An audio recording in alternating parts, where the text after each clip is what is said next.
நீங்க கட்சி விட்டு விலகினதுக்கும் இப்ப காளியம்மாள் அவர்கள் தொடர்ந்து விலகிறதுக்கும் இந்த காலகட்டங்கள்ல உள்ள அந்த தாக்கம் எப்படி இருந்துச்சு? நாங்கெல்லாம் விலகும்போது ஒரு தாக்கம் கிடையாது. அவங்க இத்தனை பேர் இந்த கட்சி கூட்டிட்டு ஏன்னா காளியம்மாள் அந்த மாதிரி மனக்கசப்பா இருக்காங்கன்னு ஒரு வருடத்துக்கு முன்னாடி காளியம்மாளை வச்சு அப்புறம் அந்த தம்பி கல்யாண சுந்தரம் இவங்களெல்லாம் முன்னிறுத்தி ஒரு அரசியல் கட்டலான்னு எல்லாம் பேசினாங்க. போறதுக்குடைய நோக்கம் வேற காரணங்கள் இருக்கு. சீமான் மேல உள்ள எதிர்ப்பா கூட இருக்கலாம். ஆனா நீங்க எதிர்ப்புனா சீமான் மேல உள்ள எதிர்ப்புனா நீங்க தமிழ் தேசத்துக்கு தான் நிற்கும். ஏன்னா நீங்க ஊடகம் வெளிச்சிருக்கு உங்களுக்கு. ஆனா நீங்க போய் திராவிடத்துக்கு முன்னாடி வெளியாதீங்க. நாம் தமிழ் இந்த மாதிரி பேச முடியாது, பேச முடியாது. என்ன எங்க தேவை இருக்குதோ அங்கதான் நீங்க களமாட முடியும். அங்க ஒண்ணுமே இல்லை. அங்க போய் நீங்க என்ன 10ஓட 11 இருந்து வாழ்க ஒளிய. இப்போ நான் 100% சீமான் ஆதரிக்கிறதுக்கு காரணம் ஒரே காரணம் பெரியார் கடுமையாக இருக்கிறாரு. ஏன்னா பெரியாரை வீழ்த்தாமல் அந்த மண்ணில் ஒரு மாற்றத்தை கொண்டு வர முடியாதுன்னு அவர் பேசுகிறாரு.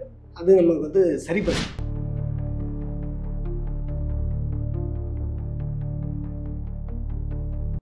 லகரம் பாய்ஸ் உறவுகளுக்கு வணக்கம். இன்றைக்கு இயக்குனர் கார்வன் அவர்கள் சந்தித்து காளியம்மாள் விலகல் குறித்தும் நடப்பு கால அரசியல் குறித்தும் பேச போகிறோம். சார் வணக்கம்.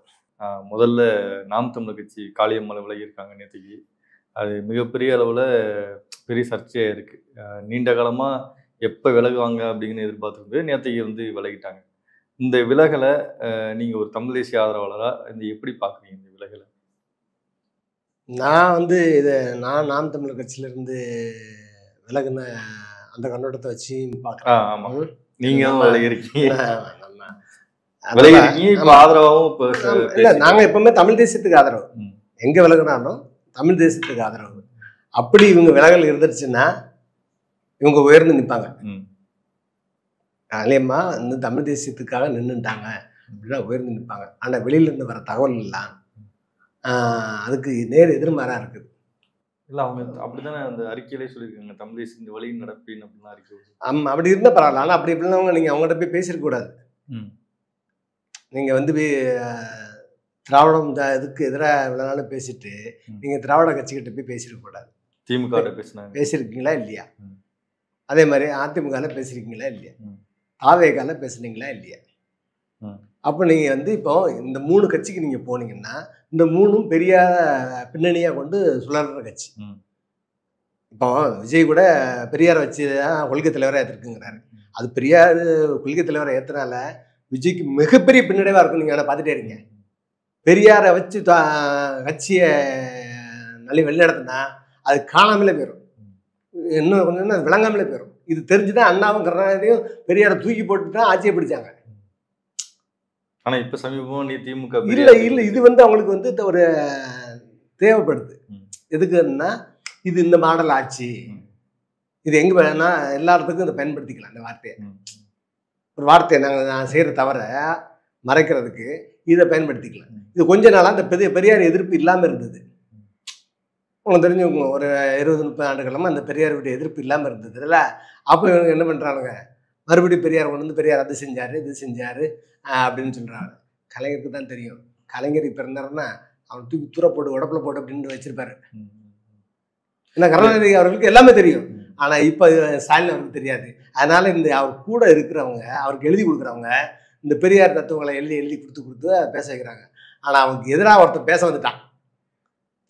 சீமானுங்கிறவன் பெரியாரை பத்தி எல்லாத்தையும் தெரிஞ்சு பெரியார் பேசுனதை எதிராக பேச வந்துட்டான். அதனால பெரியாரே அசிங்கப்பட்டு போய் நிற்கிறாரு. அப்படி இருக்கும்போது இந்த ஆட்சிக்கு எப்படி அது வலு சேர்க்கும்? அதே தான் விஜய்க்கும் சொல்றேன். ஏன்னா விஜயோட பெரிய இழப்பா இருக்க போது பெரியார். இப்ப தொடர்ந்து நாம் தமிழகத்தில் நிறைய பேர் விலகிட்டு வராங்க. வாரத்துக்கு ஒரு முறை, சில பேர் டெய்லியுமே செய்தியா போட்டுட்டு வராங்க. இப்போ இவங்களோட விலகல் பெரிய அளவுல நாம் தமிழர் கட்சிக்கு பின்னடைவா இருக்குன்னு சொல்லி பார்க்கப்படுது. இல்லை அது யார் பார்க்கப்படுதுன்னா பார்க்கப்பட வைக்கிறாங்க. வைக்கிறாங்க. ஏன்னா மிக பெரும் ஆளுமையா இருந்தவங்கெல்லாம் கட்சி விட்டு போனாங்க. ஒரு எதுவுமே பேசலை. ஏன் இவ்வளோத்துக்கு கல்யாண சுந்தரம் ராஜீவ்காந்தி போனான். ஏன்னா ஆரம்ப காலத்தில் ராஜீவ்காந்திலாம் கட்சி ஆரம்பிச்சல ஒரு ஆள் இல்லையா? அவன் போனான். அப்போ ஒரு பத்திரிகையில் செய்தி வந்திருக்கா சொல்லுங்க. ராஜீவ்காந்தி வெளியில் போகும்போது ஒரு பத்திரிகையில் செய்தி வந்துச்சான். ஒரே ஒரு ஆள் மட்டும்தான் பேசிச்சு எனக்கு தெரிஞ்சு டிவியில். யாருன்னா சுந்தரவல்லி. உங்கள்கிட்ட இருந்த 2 பசங்க தான் நான் கொஞ்சம் அறிவாளியாக பேசியிருந்தாங்க, அவனும் போயிட்டாங்கன்னா அந்த அம்மா மட்டும்தான் பேசினாரா, வேற யாரும் பேசலை. ஏன்னா கட்சி அப்போ பெருவாரியான வாக்கு பெற்று வளரல.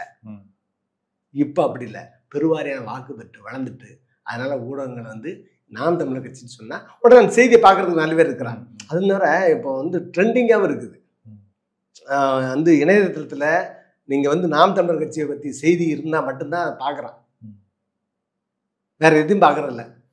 அதனால இன்னைக்கு போகிறவங்கெல்லாம் பார்த்தீங்கன்னா 6 மாதத்துக்கு முன்னே 4 வருஷத்துக்கு முன்னாடி போனவங்கலாம் கட்சி விட்டு விலகல். ஆமாம், இப்போ ராணிப்பேட்டையில் ஒரு மாவட்ட செயலாளர் வந்து போட்டிருக்காப்புல. அவர் வந்து 2019 தேர்தல் இருக்காரு. அந்த தேர்தலை விட அவர் விலகிட்டார். ஆனால் இப்போ என்ன பண்ணுறாரு, அதை இப்போ இன்னைக்கு அவர் ராணிப்பேட்டைக்கு போகிற நேரத்தில் விலகிய மாவட்ட செயலாளர் இப்படி செய்தி போடுறான். இப்போ இதுக்கு பின்னாடி யார் இருப்பா? இதனுடைய நோக்கம் என்ன? கட்சி வளர்ந்துருக்கு, பயந்துட்டான். கட்சி வளர்ந்துருக்கு, தமிழ் தேசியம் வளர்ந்துருக்குது, திராவிடம் பயப்படுது. தமிழ் தேசியத்தை கொண்டு போகிறது யார்? ஒரே ஆள் தான் இருக்கிறான். வேற யாரும் கட்சியாக தமிழ் தேசியத்தை கொண்டு போச்சுன்னாக்க உங்கள் பிரச்சனை இல்லை, ஒரே ஆள் தான் இருக்கிறான், சீமான். அப்போ சீமானை வந்து வீழ்த்தணும். வீழ்த்தணும்னா எதை வச்சு வீழ்த்துறது அப்படின்னு பார்த்தா கட்சிக்காரங்களை வச்சு வீழ்த்தணும்னு கட்சிக்காரங்க இவர் போகும்போதெல்லாம் இவர் போகிறத அன்னைக்கு பாருங்க, இவர் போகிற அன்னைக்கு விலகிறான் அப்படின்னு யாருக்கையிலே அவர் விலகிதான் இருக்கிறாப்புல. இவர் அந்த ஏரியாவுக்கு ஆமா. இப்ப நீங்க நிறைய பேர் நீங்க டிவியில பேட்டி கொடுக்குறவங்க வைக்கிறவங்க எல்லாருமே பாத்தீங்கன்னா ஒரு ஆண்டுகளுக்கு முன்னாடியே விலையாச்சு. ஆனா எனக்கு தெரிஞ்ச இப்பவுமே ஒரு 6 மாதங்களா தினமும் அதே ஆளு மறுபடியும் விளக்குற மாதிரி செய்தி வந்துட்டே இருக்குது. அப்ப இதுக்கு பின்னாடி இருந்து இங்க ஒரு திராவிடம் ஒரு லாபி பண்ணுது. காளியம்மாளுக்கு பின்னாடி ஒரு லாபி இருக்குன்னு நினைக்கிறீங்க? பெரும் லாபி இருக்கு. எப்படி சொல்றீங்க? பெரும் லாபி இருக்கு. என்னன்னு கேட்டீங்கன்னா, இந்த கட்சியில உங்களுக்கு வந்து நீங்க ஒரு நோக்கத்தோட நீங்க வரல, நீங்க ஒரு சமூக செயற்பாட்டாளராக தான் வந்திருக்கீங்க தவிர தமிழ் தேசியங்கிற சிந்தனையில் வரல. அது வரைக்கும் நீங்க பிரபாகரனை வந்து படம் வச்சதில்லை. கட்சிக்கு வர்ற வரைக்கும் கட்சிக்கு வந்ததுக்கு அப்புறம் 2 நாள் நீங்க பயணிச்சுட்டு அதுக்கப்புறம் தமிழ் தேசியத்தை தான் நீங்க பேசுறீங்க. சீமான் பேசுறத தவிர மாற்றி ஒரு கருத்தை இவங்க பேசியிருந்தாங்கன்னு சொல்லுங்க. பேச மாட்டேன், பேசல. என்னங்க தான் சீமான் பேசுறது உள்வாங்கி சீமான் பேசுற அதே கருத்தை தான் இவங்க பேசுனாங்க தவிர அதே கருத்தை பேசுறதுனால உலக தமிழர்கள் எல்லாரும் இவங்க அறியப்படுறாங்க. புரியுதா? இவங்கெல்லாம் உலக தமிழர்களுக்கு அறியப்படுறாங்க தமிழ் தேசியம் பேசுறதுனால. இப்போ இவங்க வந்து இப்போ இவங்களுக்கு ஒரு பெரிய சிக்கல் என்ன இருக்குன்னா, இவங்க போய் அங்கே போய் பெரியார் வாழ்க, அண்ணா வாழ்க அப்படின்னு இந்த 3 கட்சிக்கு இவங்க பேச்சுவார்த்தை நடத்த சொல்லப்படுது இல்லையா? இந்த 3 கட்சியில இந்த கோஷத்தை நீங்க சொல்லி ஆகணுமா இல்லையா? இல்லை, ஒரே நேரத்தில் ஒரு 3 கட்சிக்கிட்ட பேச்சுவார்த்தை நடத்துறது சரின்னு நினைக்கிறீங்களா நீங்க? இல்லை, அது வந்து அரசியல்னு வந்தாச்சு. அப்புறம் மாதிரி சத்யராஜ் அமைதிப்படத்தில் சொல்லலாம். அப்புறம் யாரா இருந்தா என்ன, ஏறி மிதிச்சு போயிட்டே இருக்கணும் தான். அதனால எனக்கு தெரிஞ்சே அவங்க தமிழ் தேசியத்திலே பயணிச்சுட்டாங்கன்னா, அதாவது ஒன்றும் இல்லை, சீமானுடைய முரண்பாடு இவங்க தனியாக ஒரு இயக்கம் கூட ஆரம்பிக்கலாம். ஏன்னா அதுக்கான முன்னெடுப்பெல்லாம் நடந்துச்சு ஒரு காலத்தில். காளியம்மாள். ஆமாம் ஆமாம் ஆமாம். ஏன்னா காளியம்மாள் வந்து அந்த மாதிரி மனக்கசப்பாக இருக்காங்கன்னு ஒரு வருடத்துக்கு முன்னாடி அவன் காளியம்மாளை வச்சு அப்புறம் அந்த தம்பி கல்யாண சுந்தரம் இவங்களெல்லாம் முன்னிறுத்தி ஒரு அரசியல் கட்டலான்னு எல்லாம் பேசினாங்க. என்கிட்ட கூட அது சொன்னாங்க, உங்ககிட்டயும் என்கிட்ட சொன்னாங்க. அது அந்த விஷயத்த சொன்னாங்க. நான் நல்லா இருக்கும், சரியா இருக்கும், என்ன தேவைதான் அப்படின்னு நம்ம எனக்கு தேவை இருக்குது, தமிழ் தேசியங்கிறது தேவை இருக்குது, பண்ணலாம் அப்படின்னு தான் சொன்னேன். ஆனால் இவங்க அது எல்லாரும் இந்த மாதிரி ஒரு வார்த்தை சொல்லும் போது எனக்கு அது இனிச்சுது. இவங்களெல்லாம் வச்சு கட்டலாம் போது இனிச்சுது. ஆனால் கொண்டு போய் எங்கே கொண்டு போய் சேர்க்குறாங்க? கடைசியா திராவிடத்துக்கு முன்னாடி போய் நிற்கிறாங்க. அப்போ இது ஒரு திட்டமிட்டு ஒரு லாபியா இருக்குமா இருக்காதா? புரியுதா? இப்போ இவங்க போகும்போது இப்போ வந்து பிரபாகரனுடைய பாதையில் தான் நான் பயணிப்பேன்னு சொல்கிறேன் இல்லையா? அதை எடுத்துட்டு பெரியார் பாதையில் நேற்று போட்டுருந்தான்னு வச்சுக்கோங்க. யாரு களிமா அவர்கள் போட்டிருந்தான்னு வச்சுக்கோங்க, என்ன இருக்கும்? காலையில் அவன் காரி ஊற்றிருப்பான். அதனாலதான் மேதகோட படத்தை எல்லாருமே அதுதான் செய்கிறாங்க. இது வந்து இவங்க எல்லாருமே போகிறதுக்குடைய நோக்கம் வேற காரணங்கள் இருக்குது. அது வந்து சீமான் மேலே உள்ள எதிர்ப்பாக கூட இருக்கலாம். ஆனால் நீங்கள் எதிர்ப்புன்னா, சீமான் மேலே உள்ள எதிர்ப்புன்னா நீங்கள் தமிழ் தேசியத்துக்கு தான் நிற்கணும். ஏன்னா நீங்கள் ஊடகம் வெளிச்சிருக்கு, உங்களுக்கு நீங்கள் கட்சி கட்டி நடத்தலாம், அதை கூட செய்யலாம். ஆனால் நீங்கள் போய் திராவிடத்துக்கு முன்னாடி வெளியாதீங்க. வெளியேறதுக்கான முயற்சியை நீங்கள் பண்ணியிருக்கீங்க. அது வந்து மறுக்க முடியாது, நீங்களும் மறுக்க முடியாது. அதனால அந்த லாபி பின்னாடி யார் இருக்குங்கன்னு கிளியரா தெரியும். இன்னொரு முக்கியமான விஷயம் என்னன்னா, நாம் தமிழர் கட்சியிலேருந்து விலகுறவங்க வேற வேற கட்சிக்கு போறாங்க. பெரும்பான்மையா இப்போ வந்து தமிழக ஆளுமை கட்சிக்கு போய் இணையறாங்க. தமிழக ஆளுமை கட்சியில போய் சேர்றாங்க. நீங்களும் சந்திச்ச புகைப்படம்லாம் வெளிய வந்துச்சு. ஆமா, நான் அது அண்ணன் போய் சந்திச்சேன். அண்ணன் புகழேந்தி மாறன், வெற்றி குமார், இவங்க எல்லாம் போய் அண்ணனை பார்க்கலாம்னாங்க. நான் போன தடாராசா இருந்திருந்தாரு. ஏன்னா தடாராசாலாம் அவருக்கு சீமன் கூட பயணிச்சவர் எல்லாருமே, ஆவல் கணேசன் இவங்க எல்லாமே பயணிச்சாங்க. அப்போ அவரும் அண்ணன் ரொம்ப தெளிவான ஆளு, நல்ல மனுஷன், எல்லாமே இதாக இருக்குது. ஆனால் அவருக்கு நமக்கு இடைஞ்சலாக இருக்கிறது அந்த திராவிட கட்சியோட கூட்டணி இருக்கிறது. அப்புறம் எனக்கு அந்த பெரியார் அவருடைய எல்லா பதாகையிலும் பெரியாருடைய இப்ப நான் 200% சீமான் ஆதரிக்கிறதுக்கு காரணமே ஒரே காரணம், பெரியார் கடுமையாக இருக்கிறாரு. ஏன்னா பெரியாரை வீழ்த்தாம இந்த மண்ணில் ஒரு மாற்றத்தை கொண்டு வர முடியாதுன்னு அவரு பேசுறாரு. அது நமக்கு வந்து சரிப்படுது. அதுதான் உண்மையும் கூட. ஏன்னா அதே நோக்கத்துல நம்ம இருக்கிறோம். அதனால அவரை நம்ம ஆதரிக்கிறோம். வேற எல்லாரும் பெரியாரை ஆதரிக்கிறாங்க, அதனால நம்ம ஆதரிக்கல. இப்ப தொடர்ந்து இது மாதிரி பெரியார் குறித்து சீமானவர்கள் பேசிட்டு கொஞ்சம் நாள் பேசி பிரச்சனை சர்ச்சை இப்போ ஊஞ்சிருச்சு. இன்னைக்கு வந்து சீமானவர்கள் வீட்டுல வந்து பெட்ரோல் குண்டு போட போறாங்கன்னு சொல்லி ஒரு 10 பேர் அரெஸ்ட் பண்ணியிருக்காங்களே. அந்த அளவுக்கு வந்து சீமான் மேல தந்தை பெரியார் திராவிட கழகத்தினர் பெரியார் ஆதரவாளர்களும் கோவத்தில் இருப்பாங்கன்னு நினைக்கிறீங்க? இல்ல, இதுக்கும் பின்னாடி என்னன்னு தெரியல. இது ஒரு பெரிய சதி தெரியுது. பெரிய சதி திட்டம் இருக்குன்னு நினைக்கிறேன். ஏன்னா இந்த 10 பேர் ஒன்னா கூடுறதுக்கு முதல்ல உங்களுக்கு தெரிஞ்சிருக்கும். ஒன்னா கூடுறதுக்கு முன்னாடியே போலீஸ் கண்டுபிடிச்சிருவாங்க. இவங்களை கைது பண்ணி கண்டுபிடிச்சிட்டாங்க. ஆமா, இது எதையோ திசை திருப்புறதுக்காண்டி ஒரு பெரிய பிளான் பண்ற மாதிரி இருக்கு. ஏன்னா இந்த இந்திய எதிர்ப்பு இருக்கு இல்லையா, அது நைட்டு போச்சு அந்த போராட்டம். ஆமா, சுத்தமா எடுபடலை. அதனாலதான் என்ன பண்றான், எங்க போய் அழிக்கிறான், ஸ்டேஷன்ல நேற்று இன்னைக்கா ஹிந்தி இருக்குது, காலங்காலமா இருக்குது, இன்னைக்கு போய் அழிக்கிறேன். அழிச்ச உடனே அவன் வந்து எழுதிட்டு போயிருவான். இவங்க இவ்வளவுதான் அவங்களோட இந்திய எதிர்ப்பு. அதனால அது ஒரு பிரச்சனை இல்லை. இல்ல, நம்ம திமுக வந்து தமிழ்நாட்டில் நடக்கக்கூடிய இந்த சட்டம் ஒழுங்கு பிரச்சனை, இப்ப இன்னைக்கு வந்து ஜாக்டோஜியா வந்து போராட்டம், இது மாதிரி பிரச்சனை எல்லாம் மறைக்கிறதுக்காக இந்த மாதிரி கையாள வந்து உறுதியா. ஏன்னா வேற எதை தொட்டாலும் இன்னைக்கு அது பெரிய நியூஸ் ஆகாது. ஏன்னா இந்தி பிரச்சனைங்கிறது அண்ணாமலை இவங்க ஸ்கோர் பண்ணிட்டாங்க.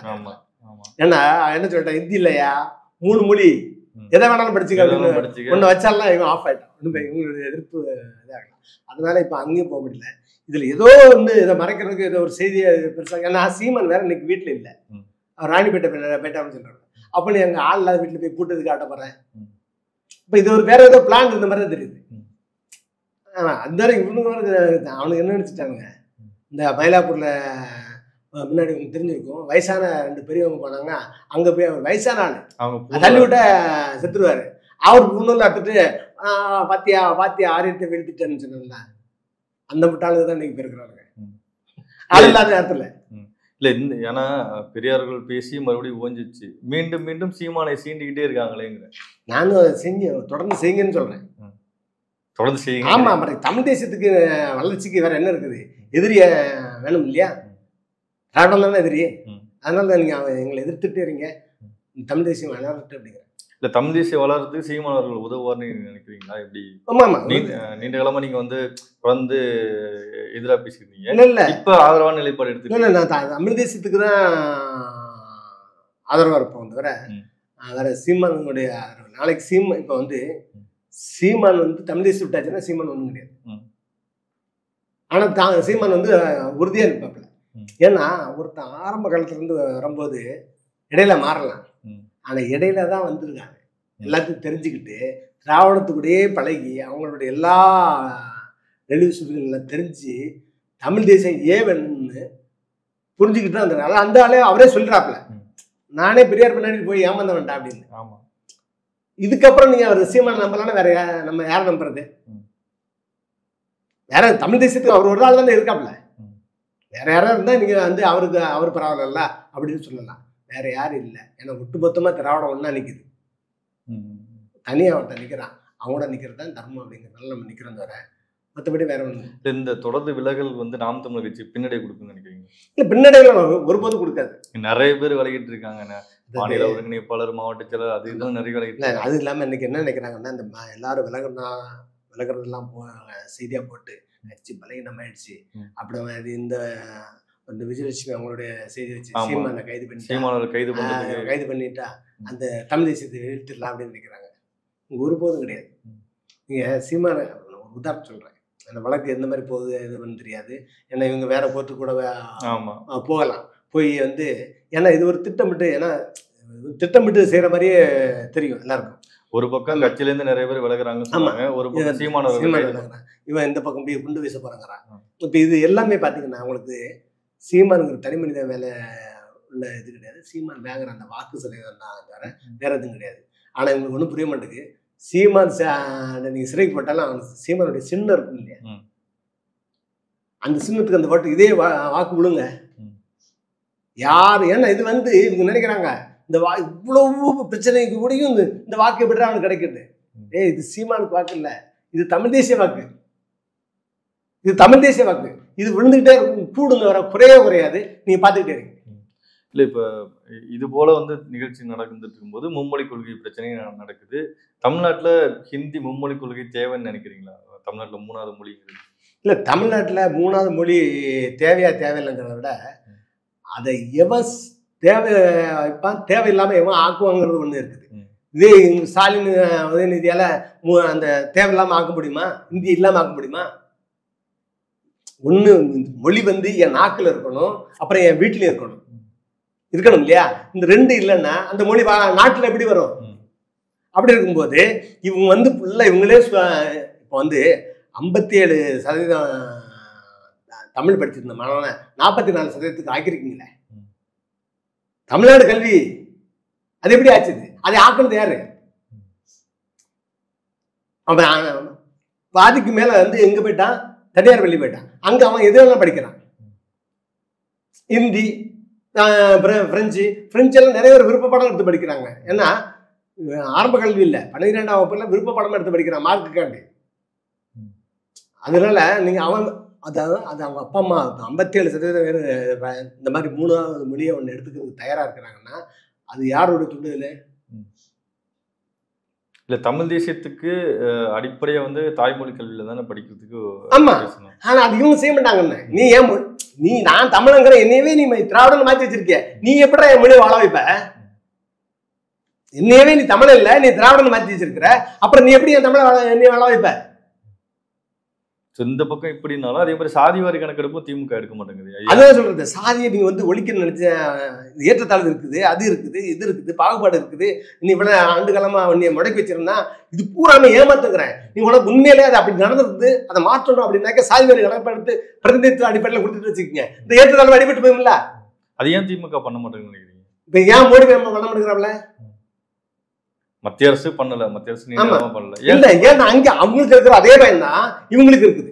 ஏன்னா 2 பேருமே ஒரு சிறுபான்மையான ஒரு உணர்றாங்க. இது பண்ணிட்டாக்க இப்போ ஒண்ணும் இல்ல, பிரதிநிதித்துவ அடிப்படையில அதுக்கப்புறம் எம்எல்ஏ சீட்டு போல கொண்டு வந்துடும். இந்த ஜாதிக்கு இவ்வளவு அவனுக்கு சீட்டு கொடுக்கணும்னா அப்புறம் ஒண்ணுமே இல்லாத என்ன பண்ணுவான்? இப்போ 9 பேருக்கு இருக்கான், ஒரு குறிப்பிட்ட 9 பேர் இருக்கான். அப்ப அந்த 9 பேர் தானே சீட்டை கொடுப்பான். இந்த ஒரு ஆளுக்கு ஒண்ணு கிடைக்காம பெருமை அப்படிங்கிறது தான். அதான் இந்த இப்ப பாமக மாநாட்டுல அவர் ஏர்போர்ட் மூர்த்தி பேசியிருந்தார்ல, என்ன பேசியிருந்தாரு? பன்னீரும் பறையரும் ஒண்ணு சேர்ந்து அந்த தானே அது சொல்லல, எங்களை ஆள்றவன ஒரு மொத்த சாதியும் ஒரு கல்யாண மண்டபத்தில் அடைச்சிடலான்னு. அந்த கல்யாண மண்டபத்தில் அடைச்சிடலாம்னு சொல்றாங்கல்ல, அவங்களுக்கு பிரச்சனை. அதனால சத்தியமா இவங்க வந்து சாதிவாரி கணக்கெடுப்பை நடத்த மாட்டாங்க. எடப்பாடி வந்து எடுக்கலாம், ஏன்னா எடப்பாடி ஆட்சி விட்டு போகும்போது அதுக்கு ஒரு ஆமா எல்லாமே கமிஷன் வச்சுட்டு போனாரு. அவங்களுக்கு வந்து எடுத்துருப்பாங்க. எடுத்துட்டு பிரச்சனையே கிடையாது. எந்தெந்த சாதிக்கு முன்னுரிமை வேணும் கொடுத்துட்டு போங்க. நீங்க சாதி ஒழிக்க முடியாத இடத்துக்கு போயிட்டீங்க, சாதி ஒழிக்க முடியாத இடத்துக்கு போயிட்டீங்க. ஆனா அதனால இனிமே என்ன பண்றான்? இருக்கிறதுல யாரு அதிகமா இருக்காரான் அவனுக்கு அந்த மாதிரி பிரதிநிதித்துவ அடிப்படை கொடுத்துட்டு போங்க, முடிஞ்சு போச்சு. ஆனா இந்த இதே சாதிவாரி கணக்கெடுப்பு கேட்கறவங்க எல்லாரையுமே வந்து சாதி வெறியர்களை தானே வந்து இந்த திராவிட இயக்கத்தில் உள்ளவங்க, பெரியார் ஆதரவாளர்கள்லாம் வந்து அப்படிலாம் உங்களை பாக்குறாங்க. அப்படி சொன்னாங்கன்னா நீங்க வந்து என்னைய புரட்சியாளர் தான் பாப்பீங்க. இல்ல சாதிவாரி கணக்கெடுப்பு எடுக்க சொல்றவங்க எல்லாம் சாதி வெறியர்கள் அப்படின்னு இல்ல, அதுதான் சாதிவாரி கணக்கெடுப்பு நடத்துறதுலாம் சாதி வெறியர்னா பக்கத்துல கர்நாடகாவில் ஃபுல்லா எடுத்துருக்காங்களே, ஆந்திராவில் தெலுங்கானாவில் எடுத்துருக்காங்க, அவங்களாம் சாதி வெறிய. பிரச்சனை இல்லாமல் இருக்கணும், மக்களுக்குள்ள ஒற்றுமை, யாருக்குமே பாகுபாடு இல்லாமல் கொடுக்கறது தான் அந்த சாதிவாரி கணக்கெடுத்து எடுக்க சொல்கிறாங்க. இவங்க அப்படி கிடையாது. இவங்க எப்பவுமே சாதியை பிரித்து வச்சுக்கிட்டு தானே இருக்காங்க.